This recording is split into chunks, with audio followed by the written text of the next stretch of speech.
Okay, Venus, I think we're ready to start. Yeah, okay. I guess we can just begin then. Okay, just all right, welcome and thank you so much, Dr. Chomsky. Okay, we're ready.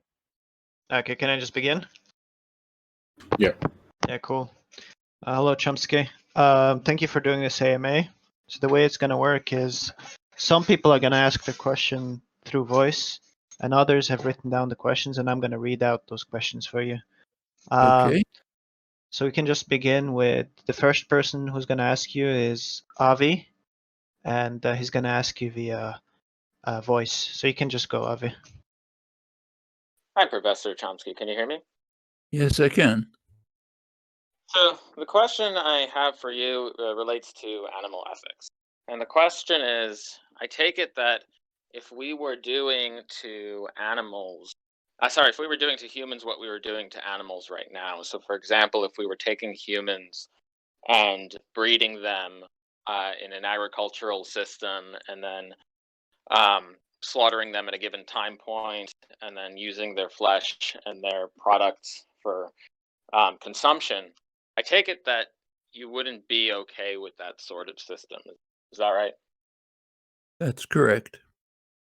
Yeah, and I take it that the current, or at least some forms of the current systems in which we are breeding animals for eventual slaughter and consumption of their flesh or products, I take it that you would be okay with that, or are you not okay with that? I think sooner or later we will probably get to the stage where we don't do it. But to stop at this point, like there are things that I do that I wouldn't do to humans. For example, if a mosquito is bothering me, I kill the mosquito. If a wild animal, say a bobcat, comes to the house, I sometimes even call Animal Rescue League. If a person came, I wouldn't do that. So there are lots of things I do that I wouldn't do to humans. Well, barring the situation where there's a threat or a nuisance imposition, The mosquito isn't a threat; it's just an annoyance. Or even an annoyance in that kind of context, because the thing is, we're not taking mosquitoes and breeding them for and then killing them. We are.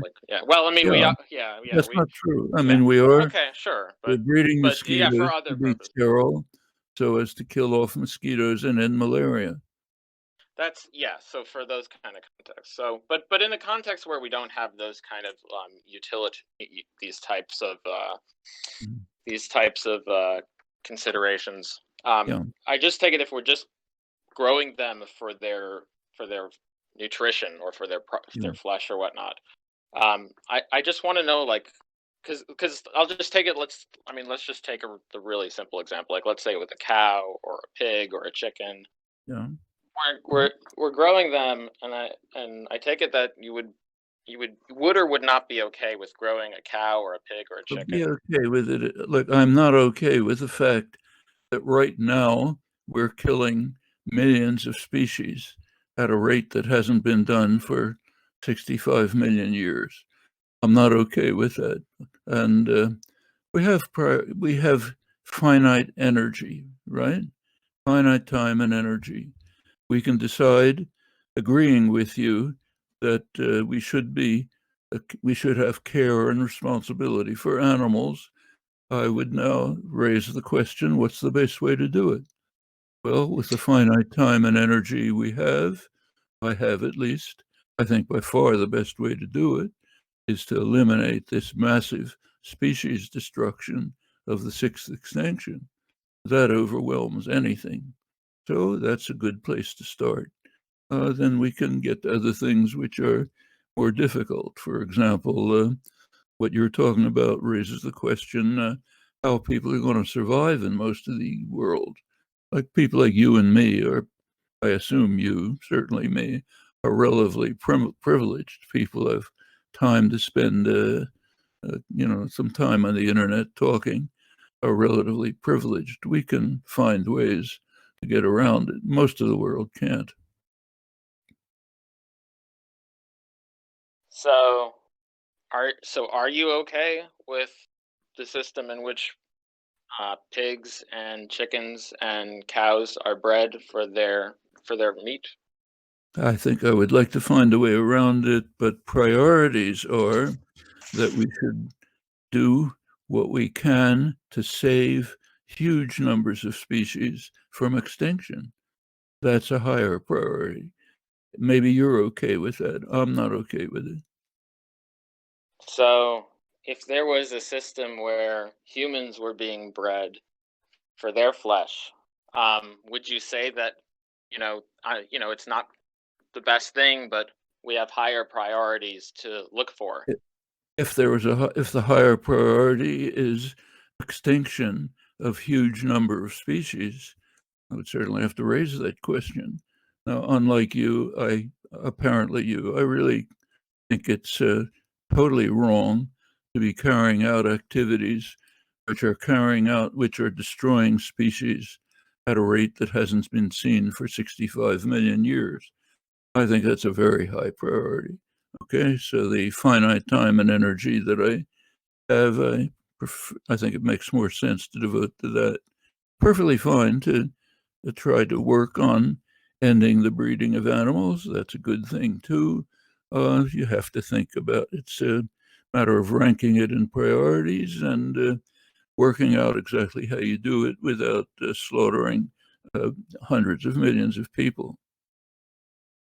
Yeah. So, well, first of all, I don't know what you mean when you say unlike me. I'm not disagreeing with you when you say the species extinction is Okay. so yeah, I'm not.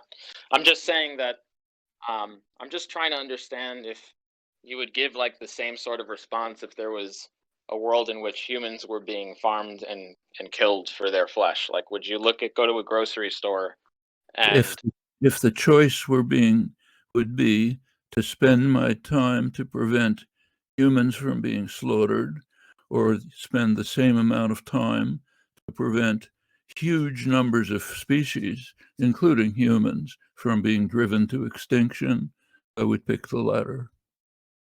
so when you go, I assume you would too. well, if there would really be this huge, massive extinction if I were to No, it's stop not. my. It's happening. Yeah, I'm no, not. I understand. I understand. I'm saying if this huge, massive extinction, wouldn't be prevented had I not, reached my hand out and grabbed the, human flesh from the grocery store and purchased it, then sure, Yeah. I would grant that I would purchase the Okay. human flesh. And every time you Do you? drive, turn on the heat and so on, you're contributing, as we all are, to the mass extinction that's going on. So we have an array of choices. We have to decide what the priorities are. A lot of things we don't like. So we have to ask, what can we do most effectively to put an end to practices that we don't like?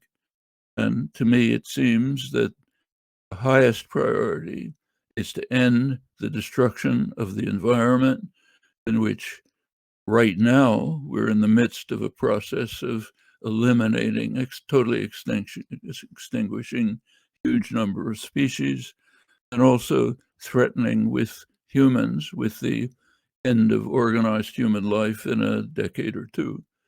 If we don't solve it then, it'll be basically beyond redemption.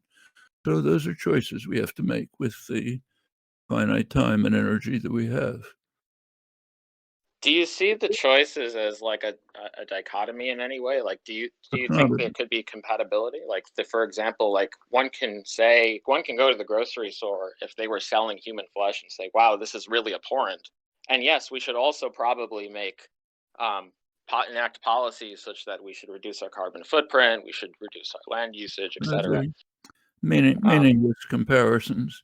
If you want an accurate comparison, the choice would be between eating human flesh and destroying millions of species, and human species among them. That would be a relevant question. I'm not trying to. I'm just trying to point out that they're not mutually exclusive, right? Like, you can take a view that, the consumption of human flesh is abhorrent, the purchase of human flesh is abhorrent, and Right. also the extinction of the millions of species are also abhorrent, right? So Right. is And that since, is Yeah. And since you have a finite amount of time and energy, if those are the choices as to how to devote that time and energy, I think we would both agree that ending the destruction of millions of species and human lives has priority. But if you're giving meaningless comparisons, we can't talk about it. Yeah, I just take it that even if you want to devote your energy to avoiding the destruction of the millions of species, that if there was just to be clear, so if there was a grocery store selling human flesh, the way you would approach this is if you were to go in the grocery store and look at the human flesh, your approach would be, well, that's pretty bad, but given that we have a Your finite approach amount, would be, because you agree that if the choice is between eating human flesh and destroying all life on Earth, you would pick the former. yeah, I So just don't. you agree. We both agree. The thing is, I don't think I don't think it's dichotomous, right? So I No, think it's that not. It's on. Nor is your discussion your choice dichotomous. You were posing a particular dichotomy. I'm saying that's the wrong dichotomy. There's a relevant dichotomy. And in fact, that's a choice that arises for us every day in our lives. Like every day you drive your car, or I do. Every day you turn the heat up instead of putting a sweater on and on. You're contributing to the destruction, as am I, to the destruction of millions of species and human existence on Earth. So we have to make those choices, and you make them, and I make them. So I just want to get a clear answer to this question. So if there was a grocery store that was producing human flesh, would you look at that purchase of the human flesh as morally abhorrent, or would you take an approach in which right now in the real world, like tomorrow, there's a grocery store that sells human flesh? Yeah, you would you would. Yeah, go ahead. If you insist on posing a meaningless question, of course I can't answer it. If you would like to look at a meaningful question is a choice: eating human flesh or contributing directly to the destruction of all species, of millions of species, including humans. And I would do what you would do, the latter. I would put my energy in the latter. If you prefer not to put your energy there, that's fine. I think you're wrong, but it's a mistake. But it's fine. You make your choices, but don't pose meaningless questions. Well, so two things. So since the question wasn't answered, was dismissed as meaningless. So the reason it's right, it was answered. I think we should. Well, the reason it was dismissed as meaningless, it wasn't answered. So right. Anyways, we need to move on. Let me pose you a question. Okay, if the choice is between not heating your home, never driving, never using fossil fuels, or contributing to the destruction of huge numbers of species and humans, which one do you pick? A choice between not heating my home and fossil fuels or contributing to the destruction of millions of species. It would depend on my answer is it would depend on the nature. I'm telling you, it's not depending on, these are the facts. No, I understand. Okay. Every time you use heat, every time you drive your car, you're deciding that destruction of the human species is less important than what I'm doing now. So don't avoid the question by posing something meaningless. Okay. I think Pogan wants to go next to ask his question. So we're just gonna move on. Chomsky, let's see. Pogan, can you speak? Yeah. Hi, Professor Chomsky. Can you hear me? Yeah. Okay. First of all, it's an honor to be able to speak to you. I have a couple political questions and then a question about ecological collapse. The first question I wanted to ask is, during the 2020 presidential election, you spoke at length on the merits of lesser of two evils politics and focused on why it would be beneficial to vote for virtually any Democratic candidate rather than Donald Trump. And this runs in direct contrast with the position taken by members of the so-called far left and socialist revolutionaries who maintain that participation and promotion of bourgeois politics serves to benefit the elite aristocratic class and makes it more difficult for workers to actually achieve socialism. They contend that any political action that reduces to maintaining capitalism in some way is an action that the left should not condone. How do you respond to such questions, and how do you justify participation in so-called bourgeois democracy while ostensibly desiring an end to capitalism? I would respond the same way I've responded 1,000 times. Choice on November 4th was very simple. Either you vote against Trump or you decide to help Trump win. People you're calling on the left were actually on the far right. They were choosing to help Trump win. That was exactly the choice. And choosing to help Trump win means calling for another 4 years of destruction of the environment, increasing the threats of major war, other things which I can mention. That has nothing to do with social revolution, absolutely nothing. Right. It was simply a decision to say, I prefer to see Trump in office than to see him out. That was the choice. There was no other choice. The choice wasn't between social revolution and voting for Biden. The choice was between voting against Trump or voting to help Trump. That was the choice. Okay, fair enough. My next question is a little more on the economic side.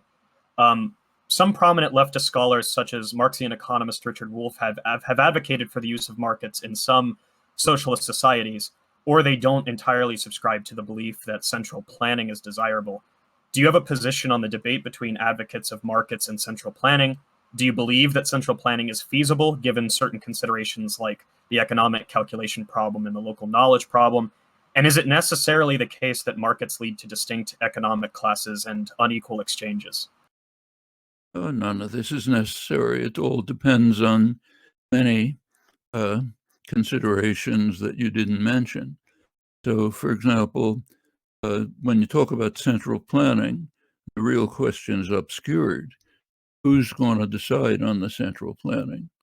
Will it be an autocratic authority who decides, say, the central committee of some party, or will it be a deliberative decision made from popular workers' organizations, other popular organizations, picking representatives who deliberate and decide on a general plan? That's the distinction. I prefer the latter. There's both cases have general planning, but they're quite different.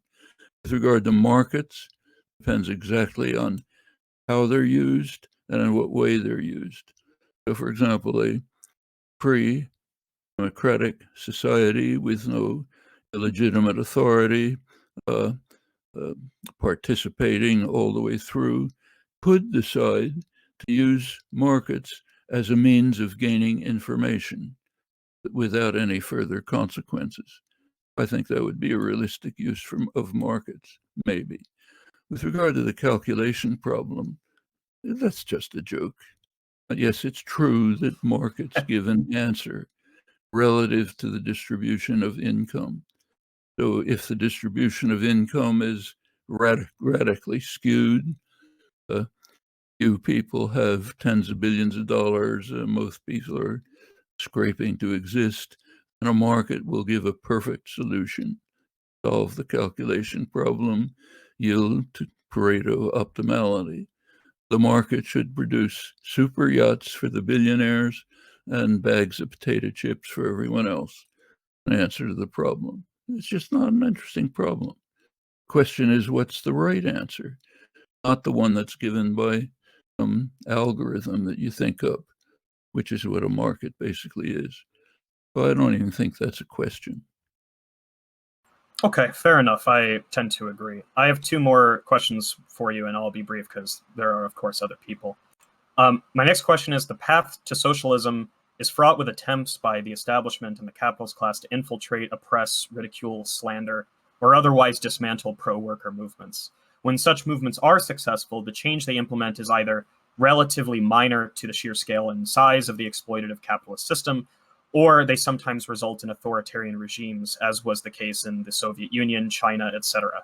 You've stated in the past that societies like the Soviet Union aren't socialist, but this is questioned by critics on the basis that there are no other examples of worker states after the Industrial Revolution that abolished the bourgeois, aside from these societies commonly mentioned. How do socialists simultaneously defend themselves from the optically poor outcomes of these societies while ensuring that the changes they implement are not immediately erased or mitigated by the capitalist class? So if you want to look at the, take the Soviet Union, in the year 1917 was a revolutionary year. A lot of popular uprisings. When the Bolshevik Revolution took place, power was centralized, much as was predicted long before by Rosa Luxemburg, other left Marxists. Power was centralized, and it was used to undermine and dissolve the socialist institutions that had developed during the revolutionary year. Now, that's not the way to defend socialism. Now, you might ask a different question. Suppose there was an authentic socialist revolution, wasn't destroyed by centralized power, and suppose it was attacked violently. How would you defend yourself against it? Well, lots of different ways, depending on the circumstances. One way might be a political war, which seeks to undermine support from the attackers by appealing to their own army and dissolving it from within. That's a political approach. Another is guerrilla war. Let's take a concrete case where these were options. Take the anarchist revolution in Spain in 1936. It was attacked mainly by the communists who were in the lead of trying to destroy it. They were the party of the police and the bourgeoisie. They were joined by the fascists. They were joined by liberal democracies. What was the way to respond? Well, the way that was chosen was to join the Republic and fight a standard war against the communist, fascist, and other forces. That didn't work. There was an alternative that was suggested, and I think was of some significance, suggested by Milo Berneri, the anarchist activist who was murdered by the communists on the crushing of the communist revolution in 1938, the anarchist revolution by the communists in 1938. But his proposal was just what I suggested. They said a classic war against these armies is not going to work. But he thought that what could be done was to undermine Franco's armies. And that was not impossible. Franco's armies were Moorish. They were based on Moroccans, people from Spanish Morocco. There was a guerrilla war going on against the Spanish occupation, the Abdel Krim War. What Berneri suggested is that the revolutionary forces should work together with the guerrilla forces in Morocco, support land reform, other measures which would undermine Franco's army from within. Well, of course, that had a downside.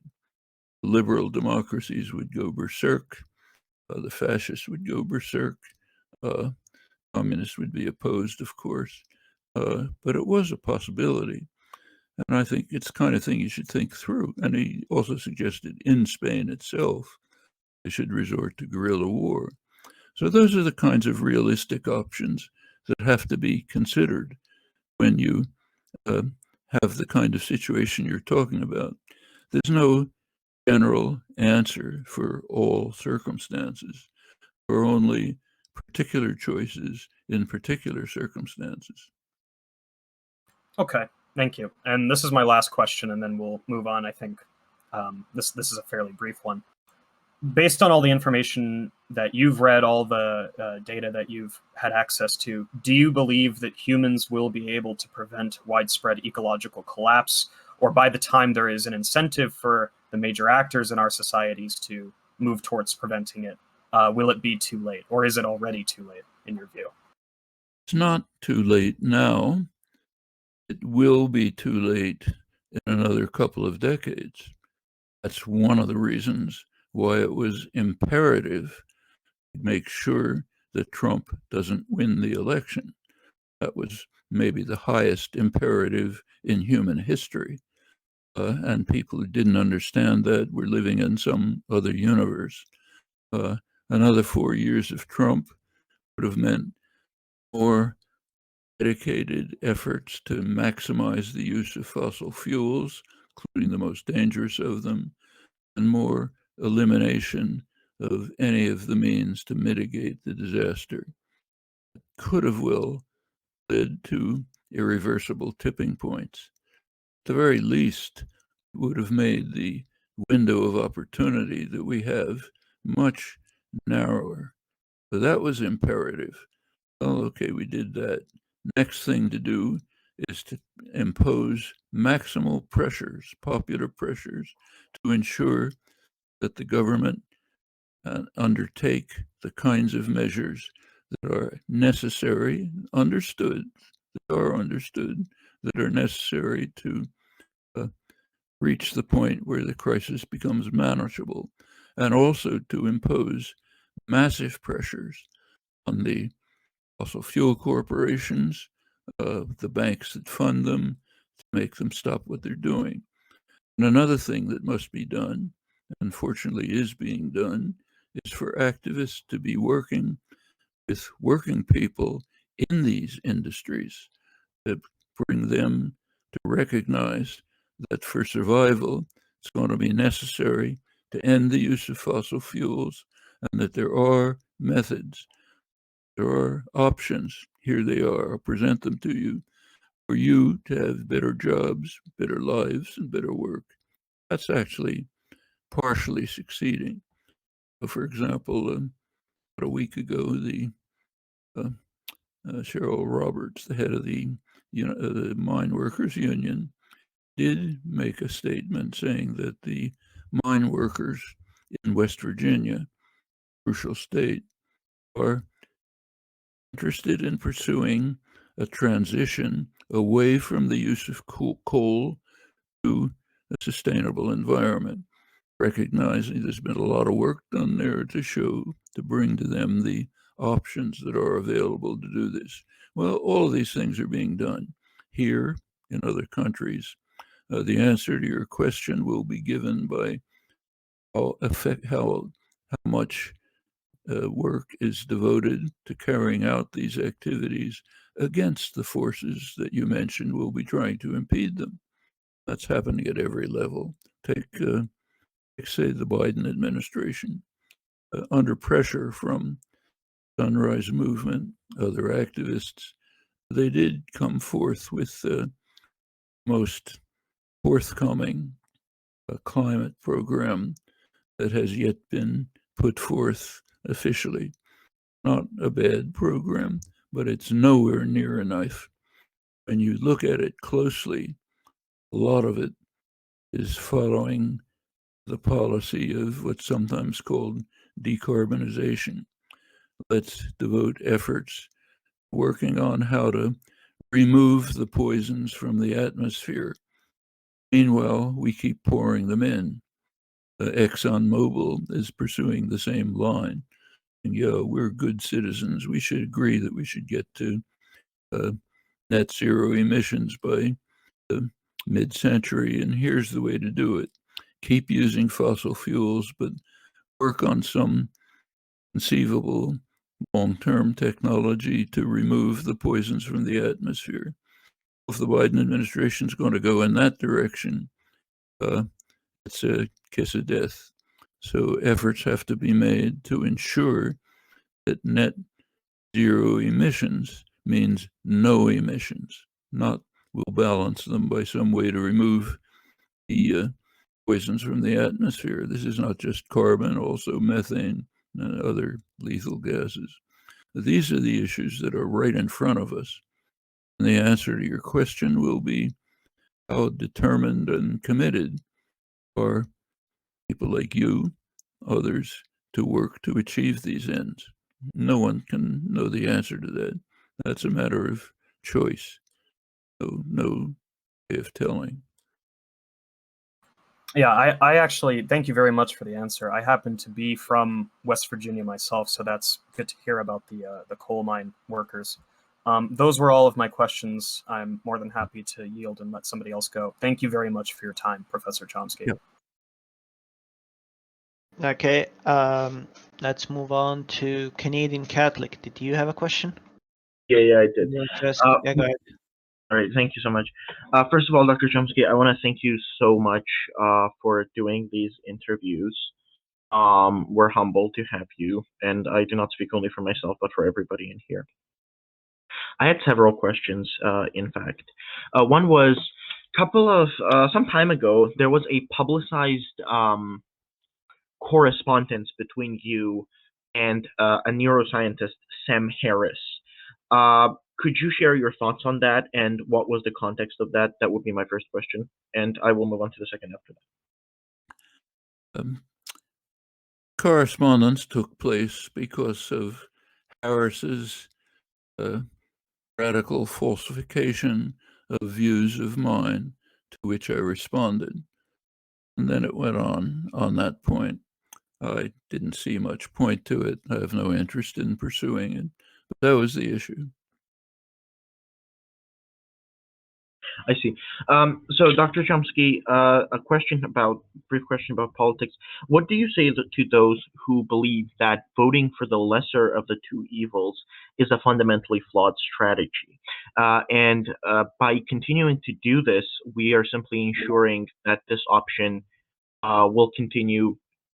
This option of having two evils and having to choose from them will simply continue to exist.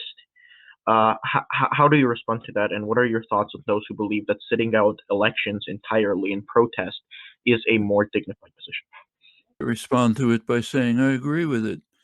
I've agreed with it all my life. I still do. That's why plenty of times I didn't even bother voting. But of course, we have to live with the real world as it exists. There are circumstances in which voting against someone is important. So this whole issue of focusing on elections is basically an establishment position. Establishment wants us to believe that the politics consists of showing up once every 4 years and pushing a lever and going home. Couldn't fall for that. Politics never stops. Consists of your constant, ongoing activism. Every 4 years, an event comes up called an election, and you can take a few minutes to decide whether it's worthwhile to vote in that election, typically to vote against somebody. Is it worthwhile to take a little time to do that and go back to work, or is it not worthwhile?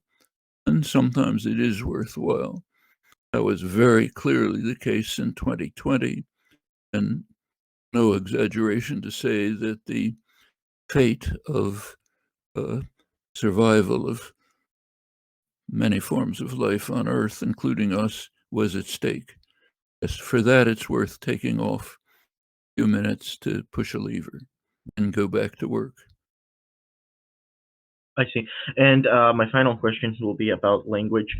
Dr. Chomsky, do you believe that there is absolutely no way to rescue empiricist conceptions of language? Theories like tabula rasa, for example, that humans do not have any innate faculties towards language, but rather develop them as they experience the world. Well, empiricism covers quite a range, so it depends what form of empiricism you mean. There is what's called enlightened empiricism, which says, let's just look for the best theory, consistent with whatever evidence we have.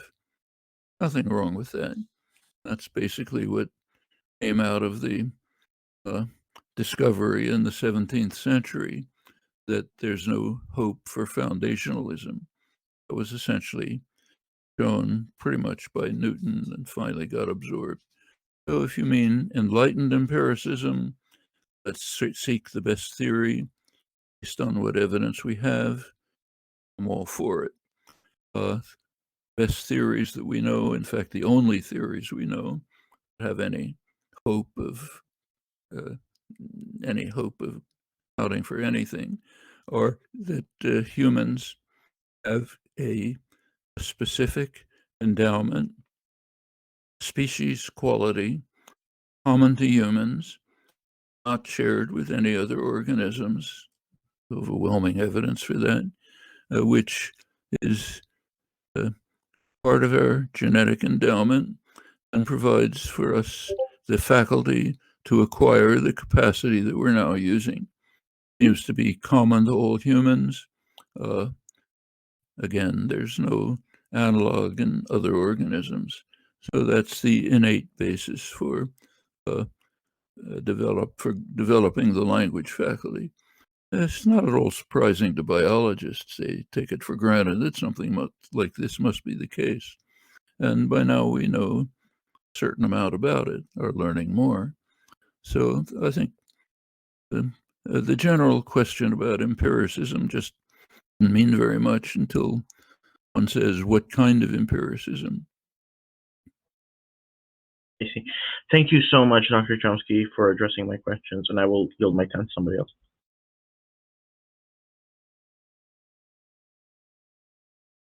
Okay, then we're gonna move on to the next question. Dog wanted to ask 2 questions. Go ahead. Yeah, can you guys hear my mic? Am I audible? Yeah, we can hear you. Okay, so hello, Dr. Chomsky. My first question is this. So Quine has an argument for the indeterminacy of meaning and the non-existence of meaning that you've been very critical of. Can you explain what the problem with Quine's argument is, in your opinion? Well, actually, the problem was that Quine claimed that indeterminacy of meaning was something over and above normal indeterminacy of all science. So in physics, your conclusions are indeterminate. They go way beyond the evidence, always. So you're making speculations about what might be true. There's underdetermination in all of scientific inquiry. His claim was that in the case of meaning, there's something over and beyond underdetermination. I don't think he was ever able to establish that. In fact, if you look closely, he withdrew it. It's a paper that very few people read, but it's an important one. You can find it in the symposium of the New York University Philosophy of Science publications, published in 1969. And if you look at that symposium, it was a discussion in which Quine participated, I participated, several others did. Read Quine's paper. In it, he says, we have to accept the innate qualities that carry us from observation to theses about the nature of language, including the nature of meaning.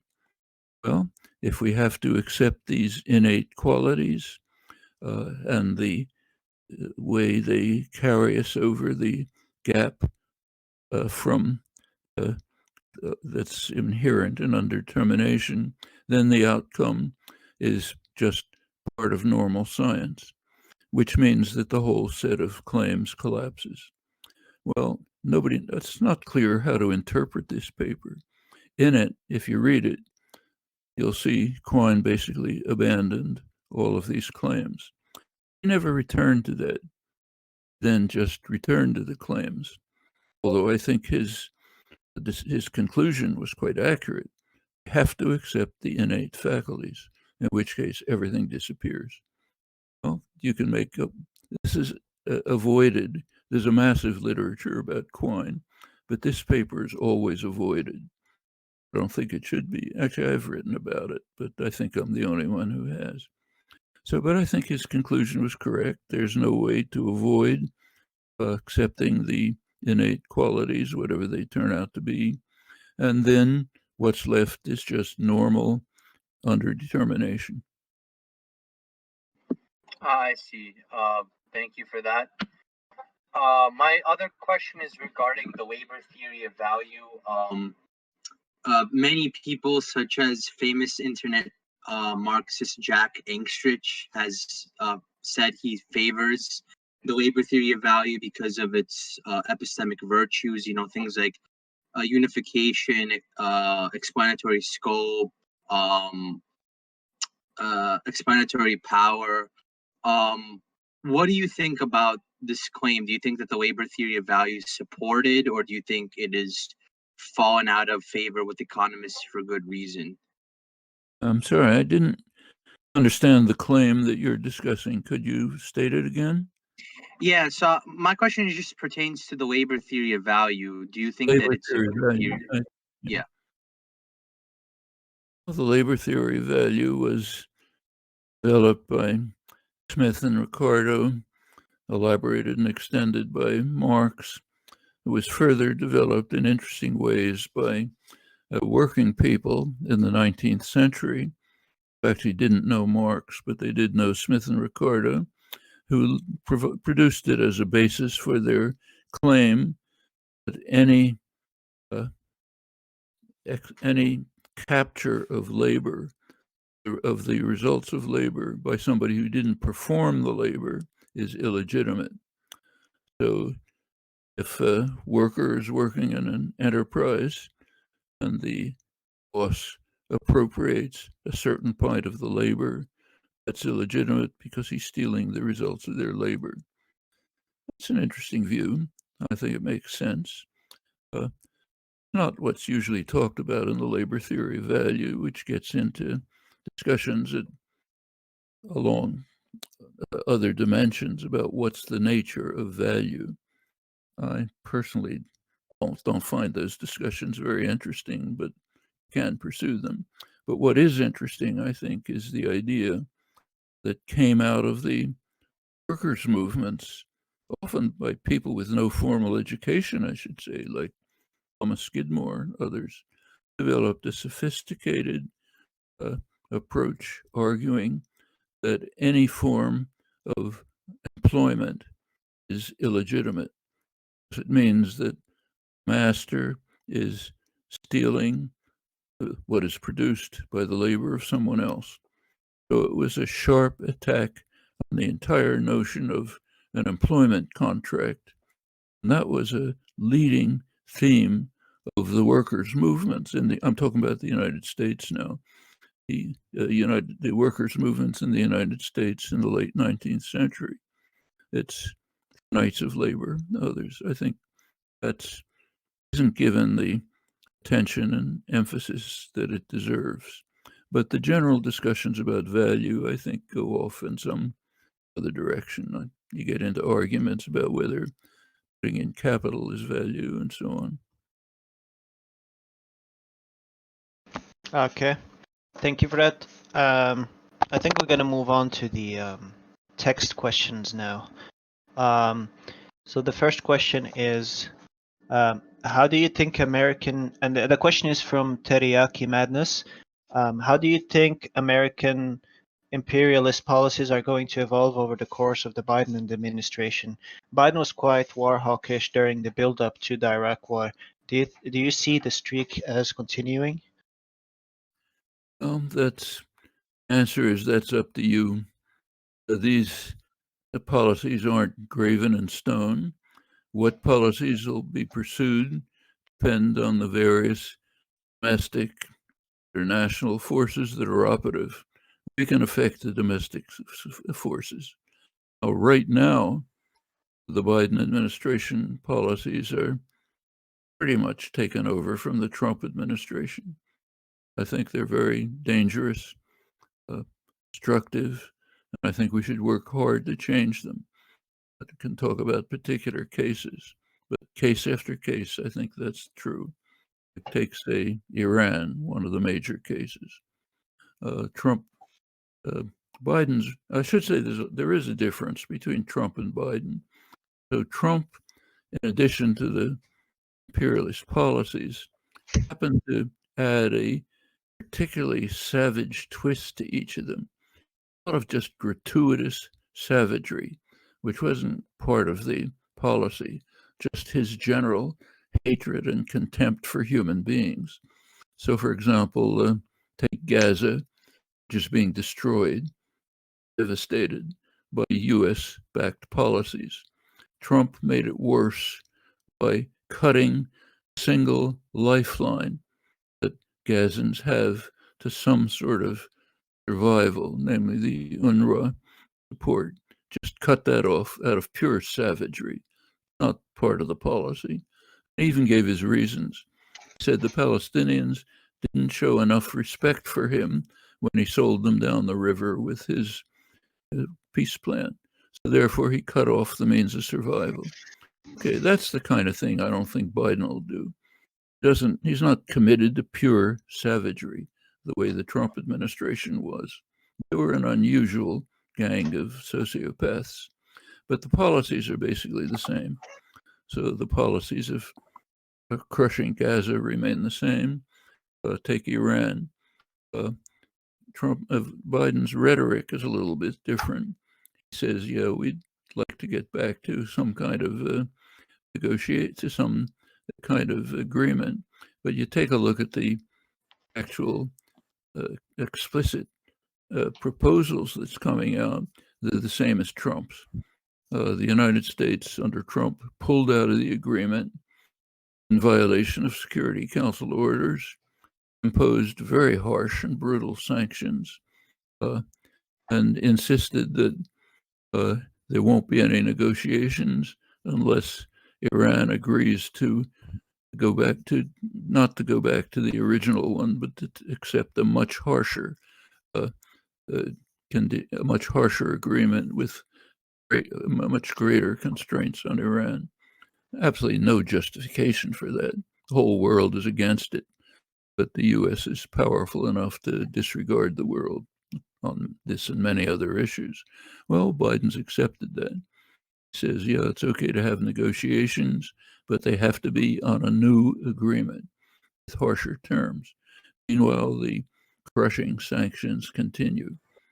Okay, that's Iran. Now take China. There's near unanimity in the political class, the discussions, the articulate discussions, that we're facing a terrible threat from China. We have to confront it. Ask yourself, what exactly is the China threat? In fact, ask the people who advance this claim, which is virtually everyone. You won't find an answer, but try to figure it out. Exactly what's the threat of China? I mean, China's doing a lot of pretty rotten things internally, for example. Is that a threat to us? Now, there are confrontations in the South China Sea. In the South China Sea, China is carrying out operations of the kind that it shouldn't be doing. They're in violation of international law. They infringe on the rights of other countries in the region, Vietnam, Philippines, others. That's wrong. Put it in other terms, China is doing exactly what Australia did. There was an international court ruling on the boundary between Australia and East Timor. Australia didn't like it because Australia wants to steal the oil of the country of East Timor that had helped devastate. So it simply said, we're not going to accept the agreement. Okay, that's what China's doing. You can't talk about the United States because the United States doesn't accept any agreements. The United States has been condemned by the World Court for international terrorism. Just told them to get lost. The United States is carrying out piracy on the high seas in violation of most fundamental international law, to try to impose its blockade on Cuba and Venezuela and to attack Iran. Gross violation of international law. Of course, nobody can say anything about it because you can't criticize the Godfather or you're in trouble. But yes, China's doing wrong things. The United States has no status whatsoever to say anything about them. Now, a sane policy would be to move towards negotiations and diplomacy, try to resolve this conflict peaceably.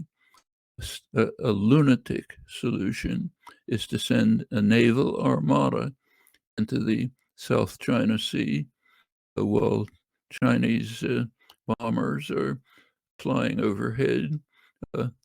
That's utterly crazy. It's just there could be any kind of accident that could spiral off to major war, which could mean terminal war. So yes, this is one of the cases where you need diplomacy and negotiations, but it's very hard to consider that a major threat. What's usually talked about as the threat is Chinese economic advancement, and that's going to prevent the United States from being first in the world. Is that a threat? I mean, why is that a threat? If China advances, it's to the benefit of all of us. If you don't think you should be sending jobs to China, fine. Bang on the doors of the corporations which are doing this for their own profit. It's not a national threat. Okay, in fact, there is none. It's building it up as a threat, or the major threat that we have to face, would have very harsh consequences. Same is true of provocations on the Russian border. Same in many other places. So there are plenty of problems in international affairs. I think there are sane and sensible ways of dealing with them. The Biden administration is not pursuing them. And I think what's required is substantial pressure, first of all, to dismantle massive propaganda and expose it for what it is, and then to move on towards more sensible policies. That's true in every country, Canada as well. Okay, thank you for that. The next question comes from Newbies, who asks, what was the cause that, in your opinion, what was the cause that gave rise to moral skepticism? Were we cut off? Yes, I cannot hear you talking. You can't Am I hear me? audible? Oh, I can hear you. I cannot hear Venus. Am I audible? So, I'm sorry, you can hear me or you can't? I Hello? can hear you. I cannot hear Venus Hear talking. you. Oh, Venus We is can hear audible. you, Professor Chomsky. Venus is audible, Canadian. oh, I could So not hear him. you should rejoin. Okay. Venus, can you Yeah, speak? am I Yeah, audible? you're audible. You're audible. Oh, that was weird. You're good.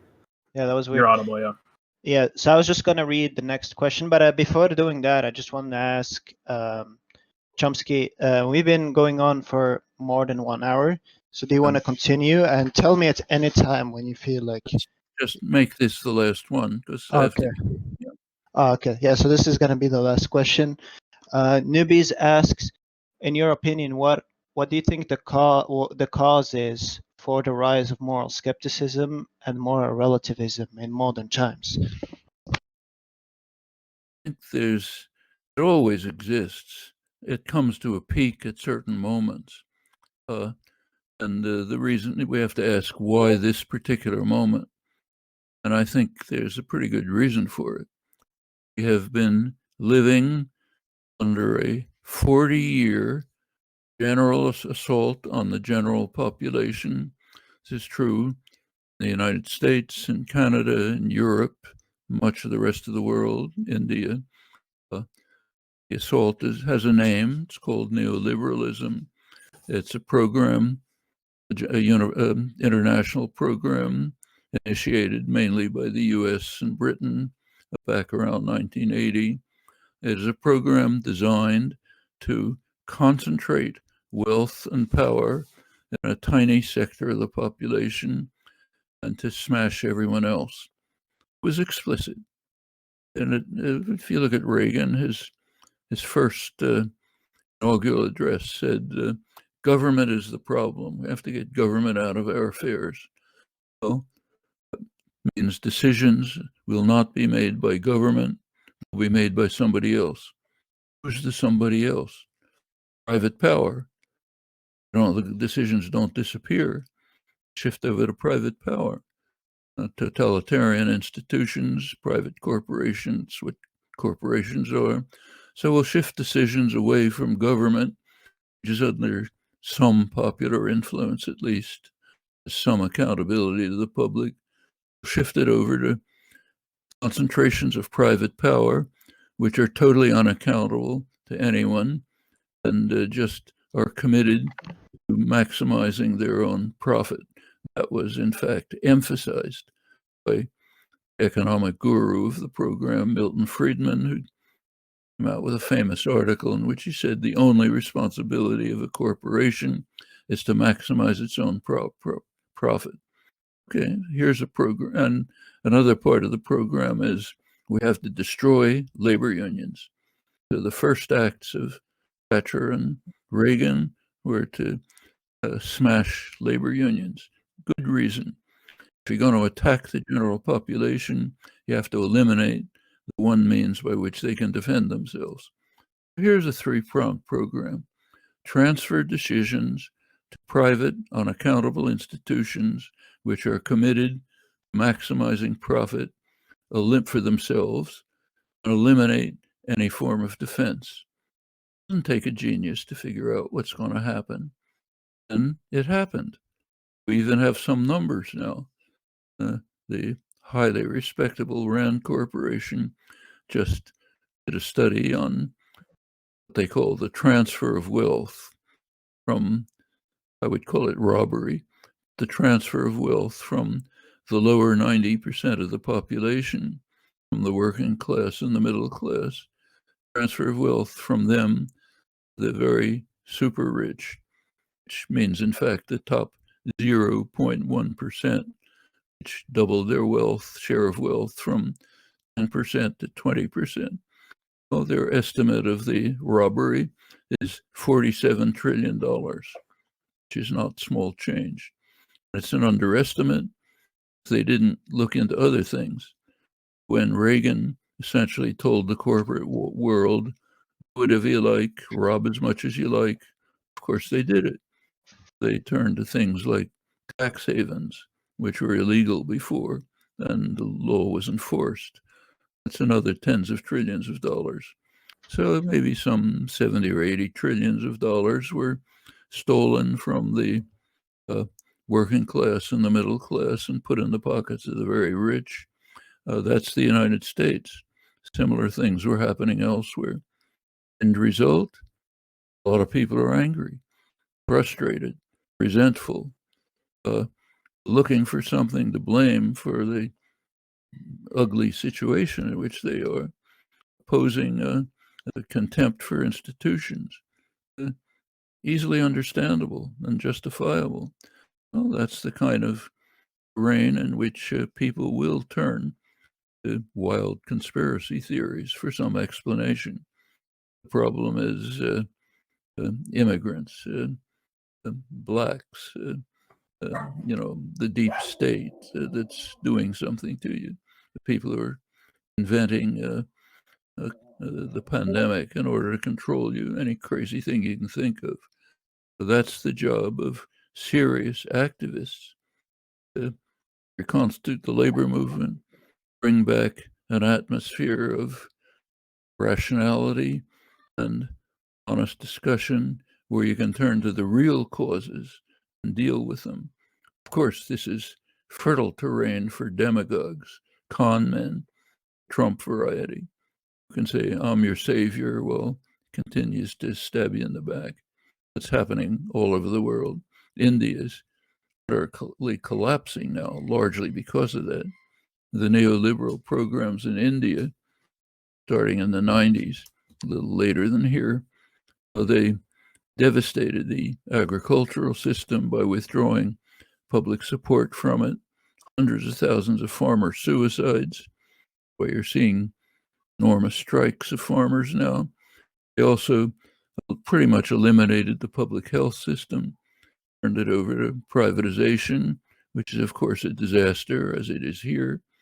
So now you're seeing what you see in India, total collapse. And Similar things have been happening in many places. So yes, it is kind of situation in which wild, crazed conspiracy theories can flourish. And that's a lot of work to do to overcome that. Okay. Thank you for that answer. Well, I guess we could, since that was the last question, we could Afraid end now. I'll have to leave now. I have another appointment coming up. Oh, yeah, thank you for doing this AMA, and we hope that you can do something again in the future. I'm glad to have a chance to talk to you. Sorry I have to take off. All right, everybody move down to general chat.